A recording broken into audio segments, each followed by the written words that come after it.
राधे राधे दोस्तों।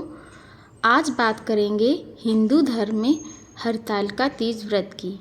तो हरतालिका तीज व्रत सबसे कठिन और सबसे फलदायी व्रतों में से एक माना जाता है, जिसे सुहागिन महिलाएं अपने पति की लंबी उम्र के लिए और अविवाहित कन्याएं अच्छे वर के लिए करती हैं, जो कि हर साल भाद्रपद माह में शुक्ल पक्ष की तृतीया तिथि को रखा जाता है। कहते हैं कि इस दिन माता पार्वती ने भोलेनाथ को पति रूप में प्राप्त करने के लिए बहुत ही कठिन निर्जला व्रत किया था। इस दिन न केवल निर्जला व्रत किया जाता है, बल्कि रात भर जागकर जागरण किया जाता है। भगवान भोलेनाथ, माता पार्वती एवं गणेश जी की भी पूजा की जाती है। तो अब चलिए आपको बताते हैं कि इस बार हरितालिका तीज का व्रत कब रखा जाएगा, पूजा विधि क्या है, कौन से मंत्रों का जाप करना चाहिए और व्रत का पारण करने के अलावा पूजा किस शुभ मुहूर्त में कर सकते हैं।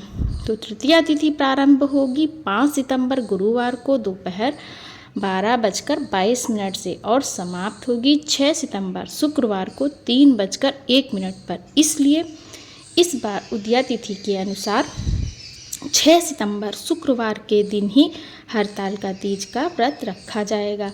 व्रत रखने वाली कन्याएं व महिलाओं को एक दिन पहले सात्विक भोजन करना चाहिए।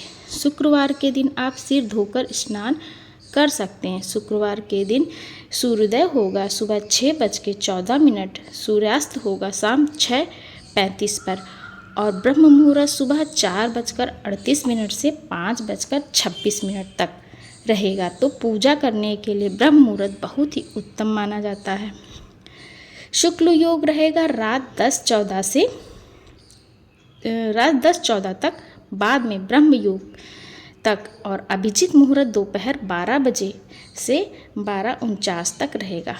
आप अभिजीत मुहूर्त में दोपहर की पूजा कर सकती हैं। भगवान शिव, माता पार्वती, भगवान गणेश जी की मूर्तियाँ बना सकते हैं। राहु काल सुबह 10:30 से 12 बजे तक रहेगा। हरितालिका तीज में सुबह शाम विधि विधान से पूजा की जाती है। सुबह व्रत का संकल्प लेकर व्रत प्रारंभ करना चाहिए। सुबह की पूजा आप ब्रह्म मुहूर्त के अलावा सुबह का मुहूर्त सुबह 6:01 से 8:32 पर कर सकती हैं। इसके बाद जो शाम की पूजा का सबसे अच्छा मुहूर्त होगा प्रदोष काल का, वो बहुत ही अच्छा मुहूर्त होता है प्रदोष में पूजा करना। तो शाम 5:50 से 7:20 तक शाम की पूजा आप इस शुभ मुहूर्त से कर सकते हैं। तो हरितालिका तीज का पारण अगले दिन 7 सितंबर शनिवार को सुबह सूर्योदय के बाद ही करना है, यानी सुबह 6:14 से 7:15 तक व्रत का पारण कर सकते। इस दिन हरितालिका के दिन शिव, पार्वती, गणेश की मूर्तियाँ बनाई जाती हैं। इसके अगले दिन यानी कि पारण से पहले मूर्तियों को विसर्जित करना होता है। तो अगर माता पार्वती, गणेश, शिव जी की मूर्ति नहीं बना पा रहे हैं तो शिवलिंग ही खाली बना लीजिए या तस्वीरों का पूजन करके विसर्जित कर सकते हैं। पूजा करने के लिए क्या क्या चाहिए होता है?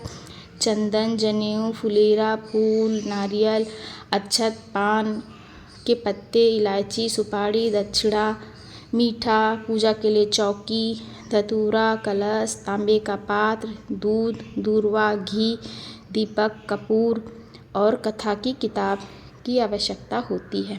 वहीं आप शिवलिंग पर चढ़ाने के लिए बेलपत्र, शमी पत्र, बांस, चंपा, कनेर, अगरबत्ती, भृंगराज, धतूरा, आम, अशोक पत्तों का इस्तेमाल कर सकते हैं। अब जानते हैं आसान विधि पूजा के बारे में। तो हरितालिका पूजा के लिए सुबह ब्रह्म मुहूर्त में उठकर हाथ में जल और पुष्प लेकर भगवान शिव गौरी की पूजन करें और बालू और काली मिट्टी से भगवान शिव, माता पार्वती